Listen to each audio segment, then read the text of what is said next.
Hello everyone, welcome to another video. So in today's video I'm gonna be sharing with you my journey on how I was stranded on developing an e-commerce website for a client, and later, some 2 months down the line, I found a solution. So the problem was I was trying to create this e-commerce website using Django as my backend and NextJS as the frontend. Now how to link these two was the problem. So hopefully I did some research and stumbled upon some material online, which I was glad to share with you guys. Alright, so I just went ahead and created a new Next.js application right here. We have this Next.js application, and I also have two applications running here. Here is the Django application. DJ Next, we have our settings.py file URLs. We have our manage.py files and our database file in the same project folder. Alright, so go ahead and create dash next dash up, I believe, but you need to tag npx in front of that. So create next app, then space. Then what I did was I named it Django Next, I believe so, Django Next. So go ahead and do that, and then after that you can start the Django application by not Python but Django dash admin start up or start project. Since you're starting a new project, start project, then the name of your project, then space period, which will just put the manage.py file in the same project folder. Alright, so now that I've gotten that out of the way, we can get started. Now if we check our Next.js application, we have our API folder, the standard folder that is created, but we're not going to be touching that right now. We have our app.js file and our index.js file. So I went ahead and deleted all the material that comes by default. We also have our public folder and our styles folder. I went ahead and deleted the styles also. Now we're going to start by export a default function. For some reason I can't type function, and then call it home, and I'm just going to return some simple markup, which is a h1 tag. Say this is the home page. Ooh, like that. Save everything.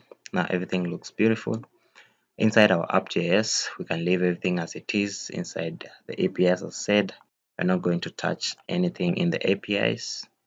Close off the API, close off app.js. Now, as we go along, for the dependencies that we are going to use, make sure you have React and React DOM installed, which also comes pre-installed when you create the next application. So that already is taken care of. Let's save everything. Now we can start our dev server by running npm run dev, and that will just start a local development server on port 3000, which is default for Next.js and React, I believe so. So give it a sec there for the before the dev server warms up, and I'll see you when it's up. So now that everything is compiled successfully, we can go back, and if we check our site and refresh, this is home page. We can make some change and add, let's say, a line break. I'm gonna do it like that and put that back up. Go to the end of the line, remove that, and we'll do a HR like that. And we might be getting an error by doing that, so let me get that and paste it there. Save everything. The mistake is mine because we are returning two items. We need to wrap those in some sort of div or a React fragment, so I'll just use a div and cut that, paste it at the end there. Now everything is formatted correctly. If we go back and check, now we have that HR showing up there. So now the real problem comes in when you want to render this on port 8000. Now before we can try to render that on port 8000, let me add some styling, some inline styling there, and we can just do column. Let's do red, it's visible, and then text line center. We can center everything out, which will be nice and beautiful. All right. So let's try creating an optimized production build so that we can host that application on port 8000 and see what we get. All right. So I'm going to close off the dev server and I'll run npm run build. All right. Now what this is going to do is it will go through our application, check which pages are statically generated, check the static pages, and it will create the relevant JS bundle. And this can take a while depending on the size of your application, but since this is a simple app, it should go through pretty fast. And give it a bit there. And as you can see, collecting page data and then creating static sites. We only have 2 static sites and it's good to go now. So if we can inspect our .next folder and go to server, then pages, we see the pages which are generated are the index page and the for or the page not found page, which is the HTML page. We can try formatting it with the HTML language features, which is nice. Now this HTML page which is generated, we can try hosting it on our backend or on our local host port 8000, but just to let you know, this is not going to work as it was the problem that I was running into time to time. All right, let's try to do it. Inside our DJ Next folder, inside the settings module, we can start by creating our static root and our static files directories. So let's start by static underscore root. That will be os.path dot join, then os.path dot join. We are going to join the base directory with, and we are going to give the complete path to the static root directory, which is inside the .next folder. Then we go to static, and then we can have our chunks. If we have any CSS, we can also have that in there. Now, so we can try creating some CSS and see what we can do. Instead of using the style like that, we can use a class name. Let's call it title like that. And then inside our styles, we can go ahead and create a new file, main.css. Then our title, the color was white, not white, the color was red, right? And then the text alignment was center. Everything was centered out correctly. Now, since we made changes, we'll need to go ahead and also run that command to create the optimized production build. And as that runs, we can go ahead and continue with that.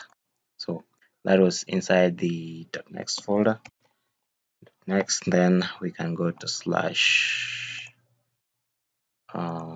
If you go to next static, so .next, then slash, then static like that. That is nice. Then our static files directories, and that needs to be a list of directories. Oops. One of them we can give a complete path also. os.path.join. We can join our base directory with the same file name. We can copy that, paste it there. Then we can go up to CSS. We can also create our media root and our media URL. That is media URL. And let's do media root. Actually, I messed up. Our static root is the folder that will be generated when we run the python manage.pycollect static command. So that needs to be static files. And then the static files directories is the complete path to the static files that are generated when we run the npm run build command. So we have our static root, Then this should be our media root. So media root. Alright, now since we made those little changes in our settings.py, we should go inside our URLs and also do some tweaking there. So from Django.conf, we can import our settings module.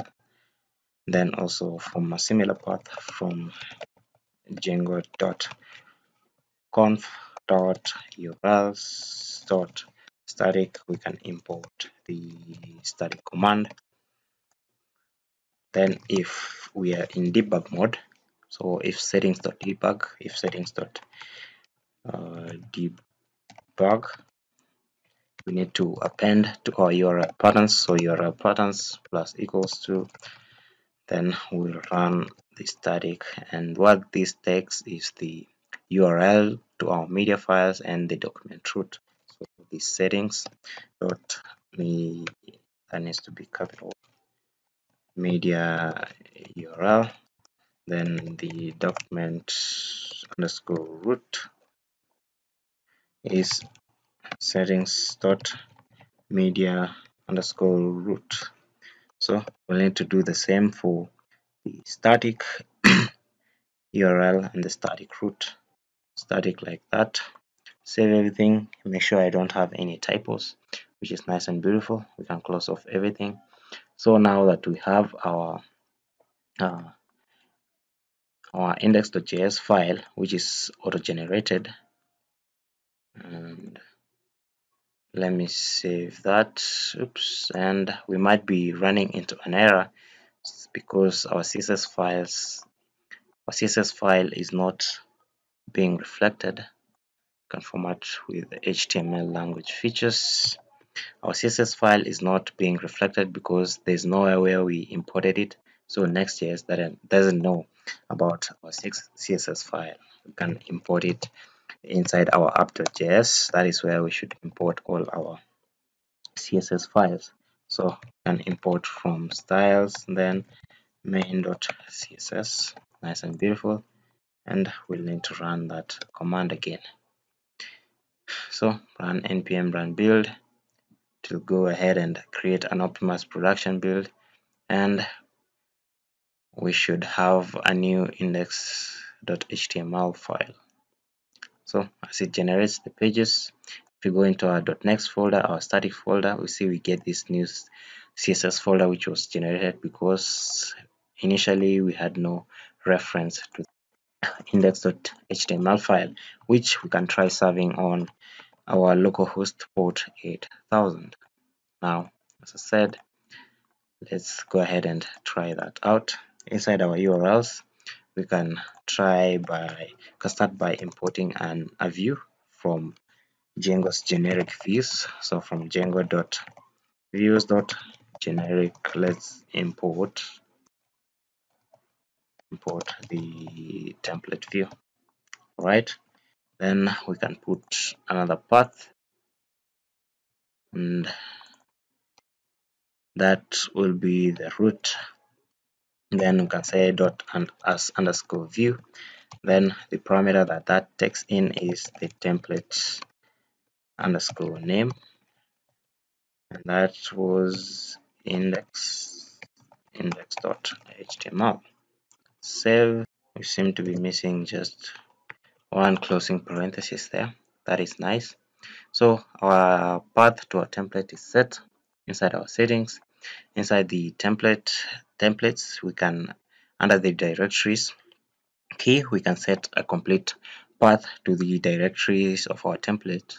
Now, inside the next folder, we are referencing the index.html file, which is inside the server pages directory. So we need to go inside the .next folder, then the server folder pages, and that should be good to go. So inside the pages, we'll find our index.html file. So save everything. Now we are ready to run our Python local Django development server. So Python manage.py run server, run server. So that will start a local development server on port 8000. Give it a sec there to check through our settings and identified no issues, so we are good to go. If we check now, as I said, as you can see, there is no styling which was applied to our local Django file, because if we check now, the elements are good, but if we check, the error that we're getting is refuse to apply style from underscore next slash static, because the meme type text dot slash HTML is not a supported style sheet meme type. Now, as much as you can try to fix this error, it will keep popping up. Now, this is the situation that I found myself in for almost close to 2 weeks before I could find this solution. Now, if you ever done, let's say, Django with HTML and CSS. Now, before we load the CSS files, up top, we usually start by loading the static, right? So let's say load, then static up top. Then any reference to the style sheet, we usually start with this command. We say it's static, then we give the path to that file, then like that.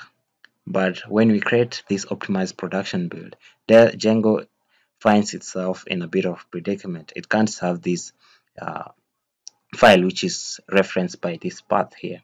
If it was a platform like, let's say, Vercel or any platform that is built to host Next.js application, this wouldn't be an issue. But since we are dealing with Django, we have to fix this. And for any path that is referenced as the href path or the source, we need to go ahead and fix each individual path with this static command. Now, once you create another, or you make changes to your site and create the optimized production build, all the changes that you will have made in this file will escape, or they will not be there. So you'll have to go ahead and do that again. Hopefully, I went online and I found another method that we could link this, or a way that we could do this. And one of those ways is, there's a cool Python package which is Beautiful Soup, if you've ever heard of it.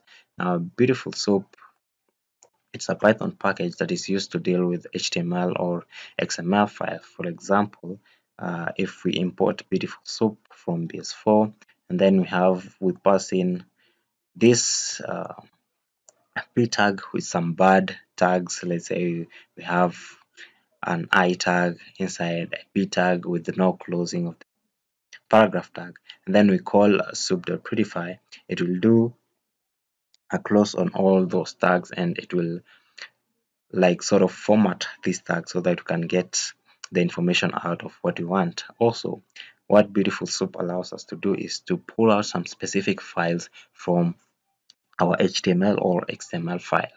Now, what you're going to use is a Beautiful Soup, as I stated. Now, in this way, what you can do is, instead of going through each HTML and fixing each HTML file and fixing this source that is not formatted, these href tags, and instead of fixing that with this static command, we can come up with, or we can write a Python script that will use Beautiful Soup under the hood, and it will skim through this static folder, and it will go through all our HTML files and replace that. So let's hop over to my gist and I'll show you that it have filed. So this is the file, and I'm just going to copy paste it so that you don't have to see me type it from scratch.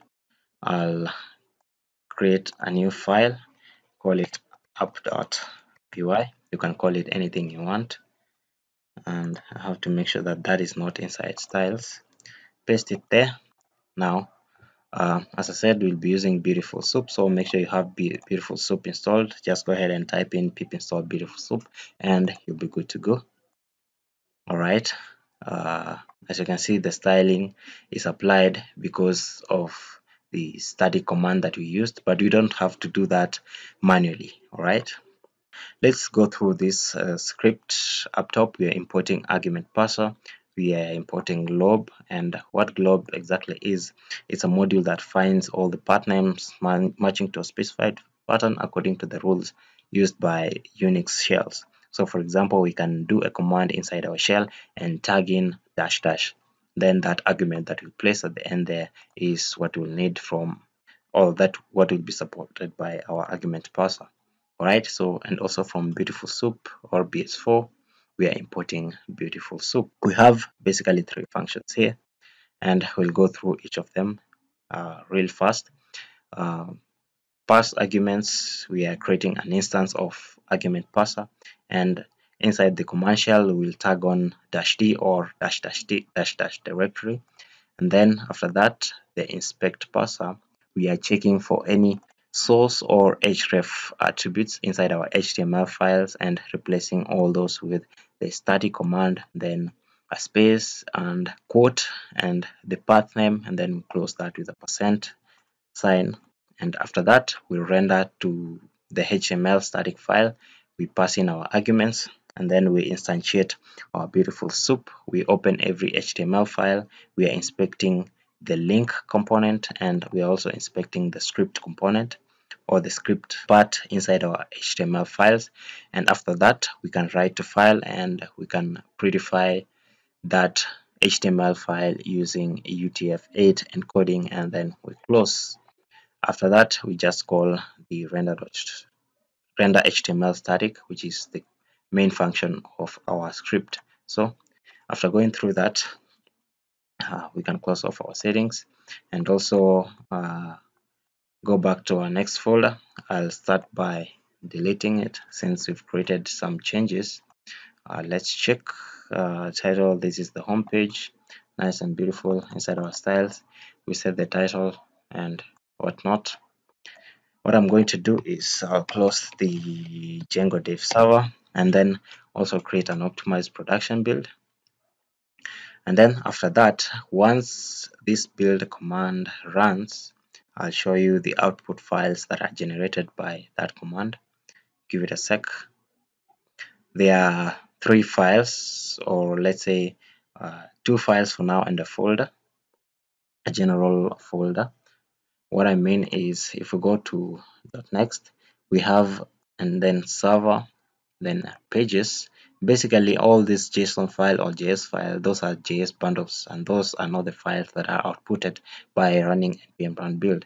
So the 2 files that I'm referring to are the 404 page and the index page, and also the static folder that holds our CSS files and our chunks. So how do we extract that information from our .next folder? Luckily, inside the gist folder, I have this command that we can export that output. I'll just copy paste it.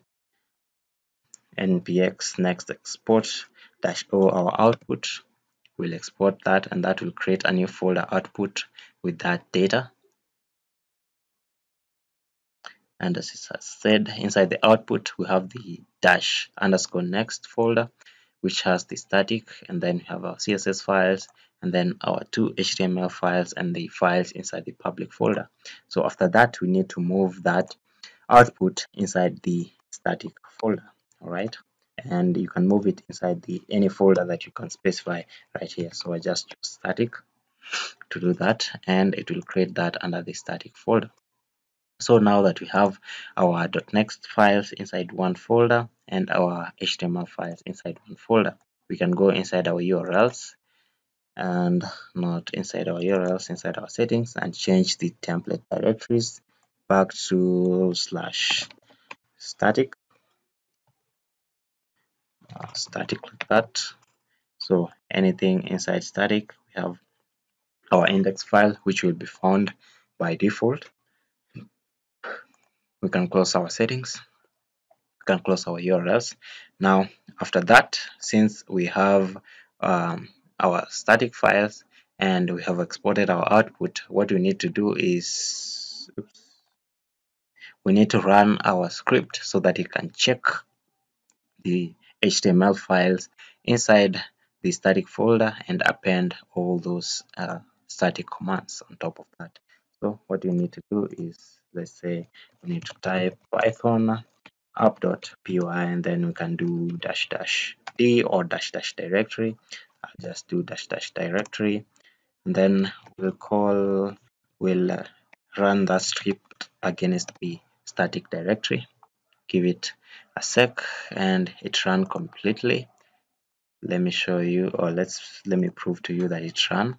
If we go inside our index file, we see load static up top there, and then under any href or any script source tag, we have this static command that is appended before that. That is pretty cool, right? So we don't have to type it everything out from scratch.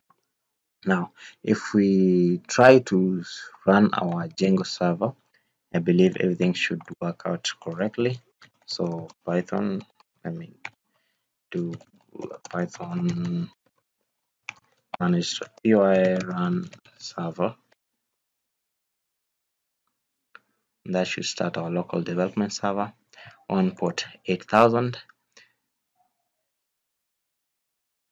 And it seems that our static files are not updating properly inside our settings. We can check our static files directories and just do static like that. Save everything, and if we come back and refresh, boom, we have the styles being applied and everything is working out correctly. So let me show you what I mean. If we go inside pages and let's do some p tag, we can do p tag, and then I'll convert this into a JavaScript React template so that we can use some lorem ipsum. Save everything.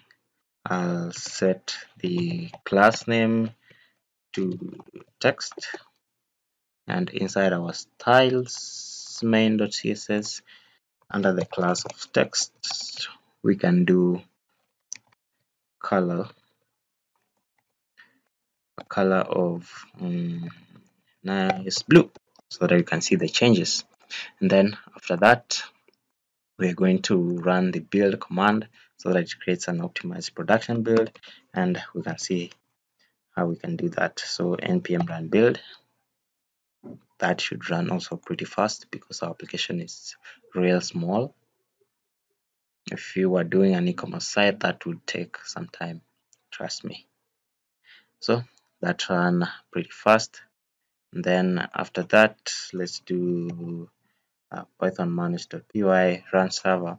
But if we do that right now, I don't think the styles will be applied.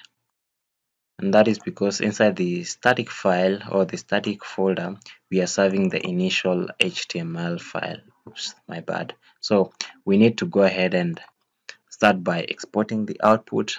We move that output to the static folder and then run our application.py file against that static folder. Hopefully there is a script, or we can create an npm script that we can run just once so that it creates the optimized production build, it moves those files, the output to the static folder, and it runs our application.py against that static folder. All right, so, and this is the file, or this is the command right here.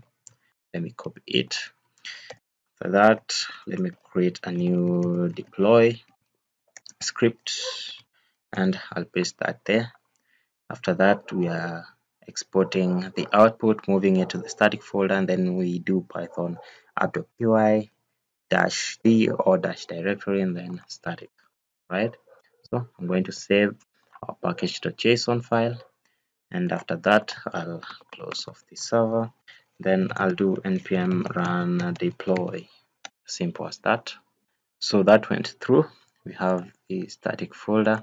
If we check our index folder, we have our index.html file, we have the new HTML, and then we can try running the local development server on port 8000 and see what we get. So that looks fine. We can refresh and boom, everything is working out correctly. Now if you'd also do this from a third-party UI library, let's say Chakra UI or Semantic UI, which I like to use, That would also work if we can do Chakra UI and go to the getting started page. All you need to do is run npm install Chakra UI, motion UI, and all that good stuff. And then if we go to Semantic UI, it's still the same thing. Go to get started. After that, if you're using yarn or npm depending on your package manager, just do npm install react UI react and then Semantic UI CSS, and after that you can import the Semantic UI CSS inside your app.js file. So let me show you. If we go to our pages app.js, I already have those dependencies installed inside my package.json, as you can see there.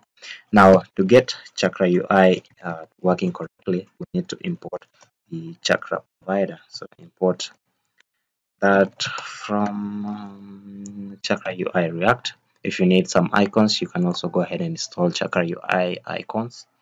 And what we need is Chakra provider, and we'll wrap that around our component and paste it there. Wrap it around our component. Get rid of that. Is what we are going to return. Nice and beautiful.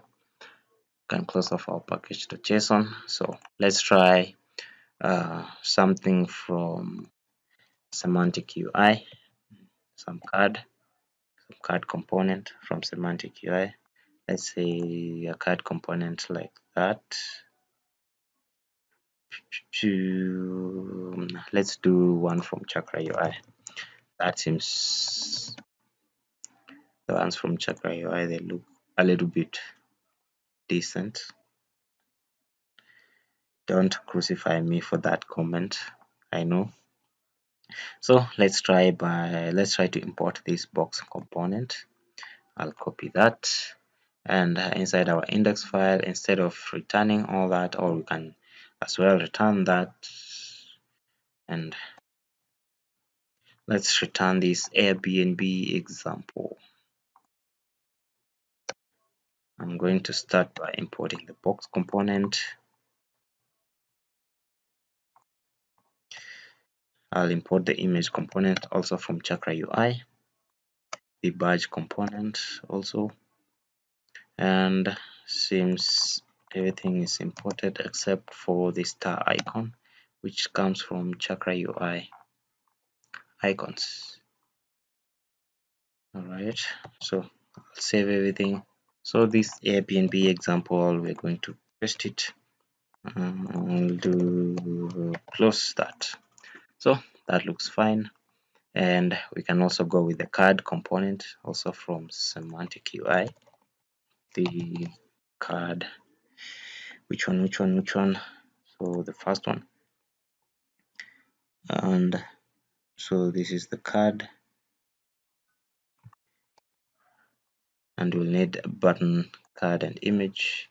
We have the Airbnb example, and then just under that we can do that, and we'll need those inputs up top.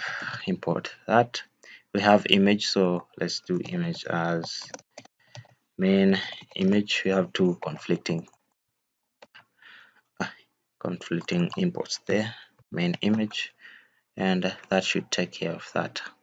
Alright, so as usual, we are going to run our npm run build, and then we'll export our file. And what you can do actually is create npm run build, tag npm run build before that, and then save that. So when we run our deploy command, it's going to create our optimized production build and serve those files, right? So then npm run deploy, that should take just a bit. So that ran successfully. Then we can go ahead and start our development server.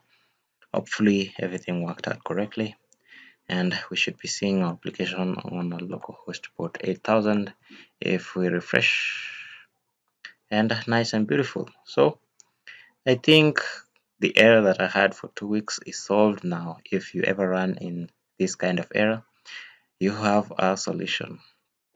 Thank you for watching this video. If you liked it, make sure you give it a thumbs up and let me know what you think. Let me know if there is any way that we can do the integration any other way. I would love to hear from you. Otherwise, I'll see you in another video, and cheers.